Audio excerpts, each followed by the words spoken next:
Сәлем достар, менің каналыма қош келдіңіздер. Видеоны көрместен бұрын каналыма тіркеліп, қоңыраушаның суретін баса кетуді ұмытпаңыздар. Каналымның дамуына өз үлестеріңізді қоса кетулеріңізді сұраймын. Бұл видеодан сіздер бананның адам ағзасы үшін 22 түрлі пайдасы туралы білетін боласыздар.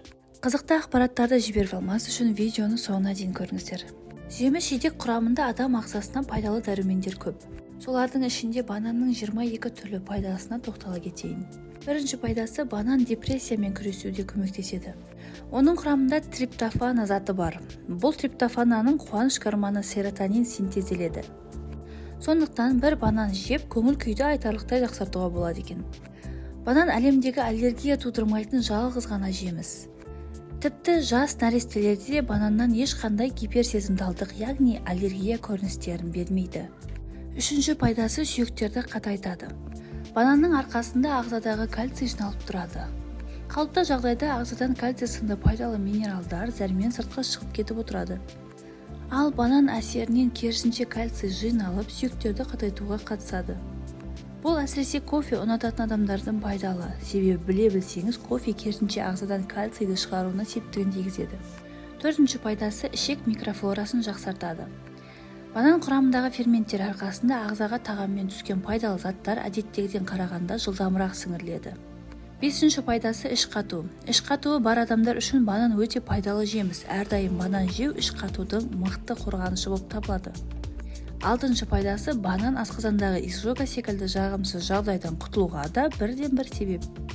Жетінші пайдасы, асқазан жарасы. Банан жегеннен кейін ол асқазан шырышты қабатында қорғаныш қабатын түзеді. Соның әсерінен ондағы қышқылдық агрессивті заттар асқазан шырынынан зиянын тигізе алмайды. Бұл әсіресе асқазан жарасымен ауыратын адамдар үшін пайдалы, себебі асқазан әртүрлі бөлімінде орналасқан жараларды жауып, қышқылдан қорғаған сайын оның жазылуы да жылдамырақ жүреді. Сегізінші пайдасы, диарея кезінде көмектеседі. Диареядан зардап шегетіндерге банан жеу ұсынылады. Бұл жақсы қалыпқа келтіргіш жеміс. Тоғызыншы пайдасы, көп жүріп физикалық жаттығулармен айналысып, спортпен айналысатындар үшін балтыр бұлшық етінің дірілінен сақтайтын қасиеті бар. Себебі банан құрамындағы калий бұлшық етке оң әсер көрсетеді. 10-шы пайдасы, ісінулер. Бананды жиі жеу ағзадағы ісінулерден арылтады. 11-ші пайдасы, энергия көзі. Егер спортпен шұғылданбас бұрын банан жеп алсаңыз, бұл жаттығулардың эффективті өтуіне септігін тигізеді. Себебі ағзада қант мөлшері көбейіп, энергия жаттығуларының соңына дейін жететін болады. 12-ші пайдасы, ас қорытылудың жақсаруы. Банан құрамындағы пектин және хелат тәрізді заттар ағзада токсиндер мен басқа да зиянды заттарды шығарып, астың жақсы қорытылуына алып келеді. 13-ші пайдасы, әйелдер үшін. Банан құрамындағы серотонин және басқа да пайдалы заттар етеккір кезінде оның симптомдарын жеңілдетіп, бұрынғыдан қарағанда қолайырақ өтуге көмектеседі екен. Егер етеккір кезінде банан жесе, онда нашар көңіл күйден және оның симптомдарынан құтылуға болады. 14-ші пайдасы, анемия. Қан аздары үшін банан таптырмайтын тағам. Оның жұмсақ затындағы темір мөлшері айтарлықтай көп болуы анемиясы бар адамдардың тағам рационына қосуға бірден-бір себеп болатын тағам. 15-ші пайдасы, жүрек ауруы. Банан құрамындағы көп калий қан тамырларының жағдайын жақсартып, инфаркт және инсульт пайда болуы жиілігін азайтады. Гипертонияға ем екен. 16-шы пайдасы, иммунитет. Бананда бар антиоксиданттар мен амин қышқылдары ағзаны қолайсыз факторлардан қорғап, қорғаныштық қасиетін, яғни иммунитетті жоғарылатады. 17-ші пайдасы, бүйрек. Банан бүйрекке оң әсер көрсете алады. Пайдалы заттар, микроэлементтер бүйрек қызметіне көмектесіп, құм мен тастардан арылуға көмегін тигізеді. 18-ші пайдасы, жүрек айнуы. Банан жүрек айну немесе жүктіліктегі токсикоз кезінде көмектесетін ғажап тағамдардың бірі болып табылады.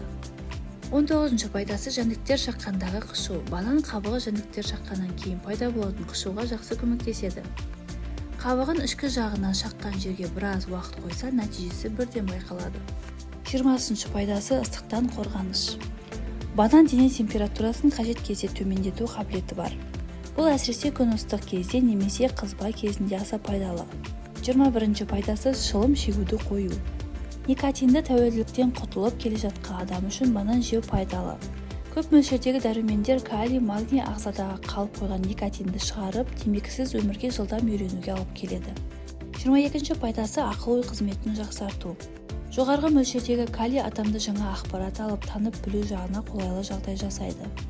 бұл әсіресе сабақ оқу немесе емтиханға дайындалу кезінде таптырмайтын құрал болып табылады.